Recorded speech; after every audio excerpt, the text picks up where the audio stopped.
जय हिंद, जय भारत। मैं श्री अम्बेडकर नगर से महिला विकास मंच की जिला अध्यक्ष। हमारे जितने भी दर्शक हैं, सारे दर्शकों से सादर प्रणाम। आप लोग कैसे हैं, कमेंट करके बताइएगा। और वीडियो हमारा 5:30 बजे शूट हो रहा है। वीडियो ना जाने का रीज़न यही है इस टाइम पे कि काम में थोड़ा सा बहुत ज़्यादा व्यस्तता है और इसके वजह से नहीं वीडियो पे पहुँच पा रहा है। कुछ भाइयों का कमेंट है, कमेंट लोग बराबर कर रहे हैं और कुछ फ़ोन भी आ जाते हैं कि आपका वीडियो बहुत लेट आ रहा है। तो वीडियो ही के लिए हम नहीं प्रॉपर बैठे रहते और भी हमें काम रहता है, इसलिए सही टाइम पे नहीं जा पा रहा है। अगर वीडियो के लिए हम केवल अगर बैठे रहते तो वो तो हमारा एनी टाइम कभी भी वीडियो हमेशा के लिए जाता, उसी टाइम पे जाता। लेकिन चलिए कोई बात नहीं, पहुंचा रहे हैं हम आप तक। कुछ लोगों का मतलब ये है कि कानून के ऊपर टिप्पणियाँ करना और हमारे जो संविधान है, संविधान के ऊपर टिप्पणियाँ करना, तो ये कहीं ना कहीं जो संविधान के ऊपर जो लोग टिप्पणी कर रहे हैं, जो संविधान के ऊपर जो इस तरीके से बातें रख रहे हैं, आप लोग हमको ये बताइएगा, क्या एक दलित समाज का इंसान एकदम छुआछूत है, या दलित समाज जो है वो क्या इस धरती पे रहने लायक नहीं है? जिन लोगों का सवाल है, मैं उन लोगों से यही उनके सवालों का जवाब मैं दे रही हूँ कि क्या वो जो लोग हैं दलित समाज के, जो लोग हैं, मैं भी दलित परिवार की हूँ, ऐसा नहीं है कि मैं दलित परिवार, मेरा भी जन्म दलित परिवार में ही हुआ है, तो मैं उनसे जानना चाहती हूँ। और दलितों को इतना गलत समझा जा रहा, दलितों को इतना छुआछूत समझा जा रहा है कि वो दलित अब इस दुनिया में रहने लायक नहीं है। मैं जवाब लेना चाहती हूँ, तुम लोगों से जवाब लेना चाहती हूँ। तुच्छ किस्म के इंसान, दलित तो डॉक्टर भीमराव अंबेडकर थे ही, चलो वो नहीं समाज में घूम पाए, उन्होंने इतना बड़ा कार्य कर करके वो इस दुनिया को पूरे तरीके से संविधान को रच दिया। और संविधान को रचने के बाद आज उनकी, तब तक उनकी गाथा गाई जाएगी जब तक ये धरती पूरे तरीके से संपन्न रहेगी, जब तक इस धरती पे लोग रहेंगे तब तक उनका जो उन्होंने किया है हमारे जनता के लिए, और उन्होंने एक ही लोग के लिए नहीं लिखा है, या उन्होंने संविधान एक ही इंसान के लिए नहीं बनाया है। ये लोग भूल कहाँ जाते हैं कि डॉक्टर भीमराव अंबेडकर ये एक दलित, एक तो पागल इंसान था, वो कह रहा है देशद्रोही। अभी देशद्रोही किसी और अन्य व्यक्ति को कह दिया जाए तो वो जेल चला जाएगा, लेकिन एक ब्राह्मण होकर के अगर वो बोल रहा है, उसे लोग, कुछ लोग कह रहे हैं ये पागल है, इसका मानसिक रूप से ये बहुत ज़्यादा डिस्टर्ब है। मानसिक रूप से डिस्टर्ब नहीं है, वो उसकी बदतमीजी उसको कहलवा रही है। उसकी एज को देख करके लोग छोड़ दे रहे हैं, एक पैर उसका धरती पे, एक पैर उसका कब्र में है, लेकिन फिर भी वो बोलने से बाज नहीं आ रहा। लेकिन अगर वो शायद गांव देहात में पड़ेगा तो उसका इलाज कर दिया जाएगा, लेकिन वो अब मिल नहीं रहा है इस साइड में। वो जहाँ भी जाता है वो ऐसी जगह पे कि जहाँ पे दलित परिवार के लोग नहीं रहते, वहाँ पे बाबा साहब को, डॉक्टर भीमराव अम्बेडकर को संविधान के बारे में उसने गलत बोला है। क्या किसी ने, जिस संविधान के बारे में उसने गलत बनाया है, और जो जिस बिरादरी से वो बिलोंग करता है, उसी के बिरादरी की लड़की हमारे डॉक्टर भीमराव अंबेडकर के साथ में उनकी धर्मपत्नी बनी थी। इस चीज़ को कहाँ बोल रहे हो तुम? और जिस तरीके से डॉक्टर भीमराव अंबेडकर के बारे में तुमने गलत टिप्पणियाँ की है, क्या उनके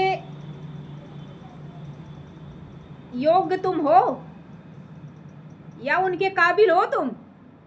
नहीं हो। उन्हीं के जन्मदाता, हमारे जो दलित समाज के जितने भी, हमारे दलित समाज में जितने भी हमारे दर्शक जनता जो भी हैं, केवल मैं दलित समाज के लिए बात कर रही हूँ, और मैं इसमें किसी और को ऐड नहीं कर रही हूँ, क्योंकि दलित समाज को जगह जगह पीड़ित किया जा रहा, दलित समाज को लोग जगह जगह परेशान कर रहे हैं। कुछ ऐसे जनपद है कि वहाँ पे लोगों को मारा जा रहा, वहाँ पे लोगों को पीटा जा रहा, वहाँ लोगों को प्रताड़ित किया जा रहा, वहाँ पे लोगों के लिए बहुत ही अभद्रता की जा रही है। तो ये कहीं ना कहीं मुँह देखा काम किया जा रहा है कि पहले का ज़माना जो था वो ज़माना फिर लाना चाह रहे हैं, लेकिन ये कहीं ना कहीं बहुत तुम्हारी गलत फहमी है, ठीक है? तो अगर जो डॉक्टर भीमराव अंबेडकर के बारे में जिन्होंने टिप्पणियाँ ये की है, क्या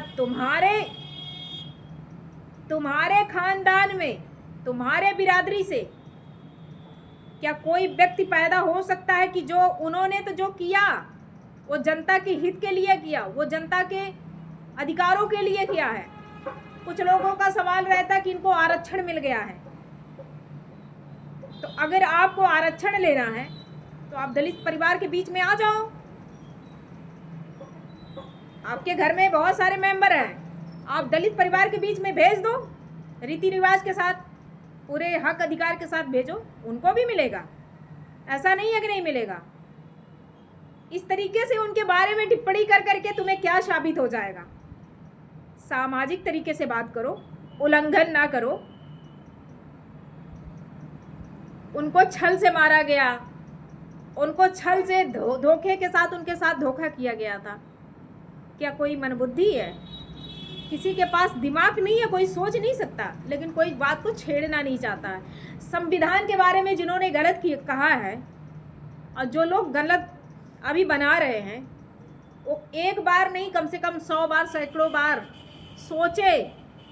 क्या डॉक्टर भीमराव अंबेडकर थे हमारे, अगर उनके जूते की धूल को अगर झाड़ करके दे दिया जाए तो क्या तुम उसके लायक हो? नहीं हो। लेकिन ये लोग अपनी मनमानी क्यों करते हैं? मनमानी इसलिए करते हैं कि हमारे दलित समाज के लोग भड़के, दंगा करें, लड़ाइयाँ हो, काफ़ी अभद्रता हो, समाज में बहुत निगेटिव चीज़ें फैले और ये लोग बैठ करके मजे लें। अभी बीच में आप देखे थे यादव और ब्राह्मण में कितना मतलब बवाल हुआ था। ये लोग अपने आप के लिए कितना इंटेलिजेंट समझते हैं, कितने समझदार, कितने बड़े विद्वान समझते हैं। नहीं समझना चाहिए। पहले लोग थे कि इनसे बिना पूछे पोथी पत्रा खुलवाए, बिना नामकरण किए, बिना कोई घर वगैरह बनाना हो तो इनसे पूछ करके, हर चीज़ कर करके, इसीलिए इनका मन बढ़ गया है। और मन इनका यहाँ से नहीं बढ़ा है, मन इनका यही से बढ़ा कि इनके चरणों में जाके गिराइए, गंगा जल गिराइए और उस गंगा जल को पी लीजिए, तब ये बड़ा खुश रहेंगे। ओ, बहुत पीछे चला गया वो। ठीक है। और जो लोग कथा वार्ता करवाते हैं, जो लोग सुनने जाते हैं, वो सबसे बड़े मूर्ख हैं। नहीं जाना चाहिए। क्यों जाएं? क्योंकि हमारे समाज में इस तरीके से जो टिप्पणियां की गई हैं, जो हमारे दलित समाज को गालियां दी जा रही, हमारे डॉक्टर भीमराव अंबेडकर को गाली दिया जा रहा है जिस प्रकार से, क्या उस तरीके से ये शोभा दे रहा है? संविधान को किसने रचा? जरा आप लोग कमेंट करिएगा, संविधान को किसने स्थापना किया है? ये चीज़ नहीं सोचेंगे वो मनुवादी था, वो देशद्रोही था, वो तो ऐसा था, वो तो वैसा था। मैं अपने समाज के लिए नहीं कुछ कहना चाहती, लेकिन थोड़ा सा वो भी इंसान थे। हमारे तो दलित समाज के लोग उनको भगवान मानते हैं, क्योंकि वो हमारे समाज के लिए उन्होंने जो त्याग किया है वो कभी ज़िंदगी में उनका एहसान नहीं भूलेगा। लेकिन कम से कम आप लोग तो उनको, अभी लोग कहते हैं ना, मरे हुए इंसान को उनको गंदे तरीके से नहीं ट्रीट किया जाता है, लेकिन वो सबके लिए, अंग्रेज़ों से सबको उन्होंने आज़ादी दिलाई थी। सिर्फ दलितों को नहीं, पूरे हिंदुस्तान को उन्होंने दिलाया है। क्यों उनके बारे में इतनी गालियाँ पड़ रही हैं? क्यों उनको बार बार उनको कलंकित किया जा रहा है? क्यों उनके बारे में इतनी अभद्रता की जा रही है?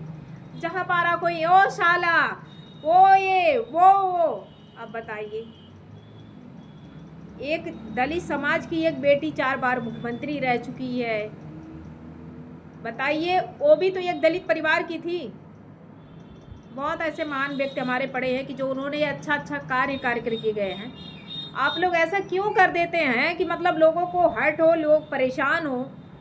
समझदारी से आपको काम करना चाहिए। बहन बेटी किसी की भाग रही हैं, उस पर ध्यान नहीं दोगे। किसी के घर में मरण पड़ रहा, उस पर नहीं ध्यान दोगे। कोई खाने के बिना मर रहा, उसमें नहीं ध्यान दोगे, उसमें नहीं किसी की मदद करोगे। नहीं, डॉक्टर भीमराव अंबेडकर को पाओ, उन्हीं को रेलो, उन्हीं को ऊट पटांग बोलो। वो तो कुछ थे ही नहीं, उन्होंने तो कुछ किया नहीं है जनता के लिए, सिर्फ उन्होंने दलितों के लिए किया है। और आप लोगों के लिए तो कुछ किया नहीं उन्होंने। बस केवल किस चीज़ के लिए? आरक्षण उन्होंने दिया है। आरक्षण बस सिर्फ दलितों को मिला है। तो मेरे प्यारे जितने भी दर्शक हैं, अगर आरक्षण आपको लेना है तो आ जाओ हमारे समाज में, रिश्ता बना लो, आरक्षण आपको भी मिल जाएगा। आप ऐसा तो है नहीं कि आपको नहीं मिलेगा, आपको भी आरक्षण मिल जाएगा। लेकिन इस तरीके से गालियां मत दो, बार बार कह रहे गालियां मत दो, डॉक्टर भीमराव अम्बेडकर को गाली मत दो, ठीक है। अगर गाली देंगे तो कहीं ना कहीं बहुत ज़्यादा दंगा होगा, कहीं ना कहीं बहुत ज़्यादा प्रॉब्लम हो रहा है सुनने के बाद। जब देखो तब कहीं ना कहीं गालियाँ उनको पड़ रही हैं, हमारे दलित समाज को भी पीड़ित किया जा रहा है। इस तरीके से देखिए, समाज में निगेटिव चीज़ें फैलाओ मत, ठीक है। अगर हम अपना उंगली काटेंगे, मैं एक दलित परिवार की बेटी हूँ, दलित समाज में मेरा जन्म हुआ है, और आप ब्राह्मण हैं, आप ठाकुर हैं, क्षत्रिय हैं, आप रघुवंशी वगैरह जो भी हैं, सारे जितना चमारों को छोड़ करके मैं कह रही हूँ, सबकी उंगलियां काटो, सबको काट करके सारे लोगों को ब्लड गिराओ। और देखो सारे लोगों का ब्लड एक ही में मैच करता कि अलग अलग करता। अगर अलग मैच किया दलितों का, सारे लोगों से जितने भी हम लोगों को नाम ले रहे हैं, पंडित, ठाकुर, अहिर, कुनबी, मुसलमान, अदरवाइज जितने भी कास्ट के हैं लोग, सारे लोगों का, यहाँ तक कि जानवर का भी अगर ब्लड रखोगे ना तो वो भी नहीं पता चलेगा ये जानवर का है ये इंसान का है, कि सबका एक बराबर रहेगा। तो आप कहाँ से अलग समझ रहे हैं? सब एक हैं, केवल आप दंगा कराना चाहते हैं, आप परेशान करना चाहते हैं। हमारे इंडिया में ऐसा होना नहीं चाहिए था, लेकिन इस तरीके से बहुत। आप बताइए, सऊदी अरब में लोग तरह तरह के बिरादरी जा रहे हैं, हर कास्ट के लोग जा रहे हैं, सऊदी, दुबई, कुवैत वगैरह जहाँ भी जो लोग जा रहे हैं, वहाँ तो ये सारी चीज़ें नहीं फैलाई जा रही हैं कि तुम तो चमार हो, तुम क्यों आए हमारे दुबई में, क्यों एंट्री किए, क्यों वहाँ का भारत सरकार भेजी है। ऐसा तो सऊदी दुबई का सरकार तो बोला नहीं, वहाँ का कानून तो बोला नहीं। फिर तुम लोग ऐसा क्यों निगेटिव चीज़ें फैला रहे हो? क्योंकि तुम लोग का बुद्धि ना भरभीष्ट हो चुका है, पूरे तरीके से भरभीष्ट हो गया, ख़त्म हो गया है। इसलिए बोलोगे, तुम्हारे अंदर गंदा भरा हुआ है, और उस गंदे को साफ वही इंसान करेगा जब कोई मिल जाएगा अच्छे से। बस भाई, वीडियो 12 मिनट का हो गया। 5:30 साढ़े 7 बजे लाइव आऊँगी, बहुत सारी बातें करूँगी। चल रही हूँ। जय हिंद, जय भारत।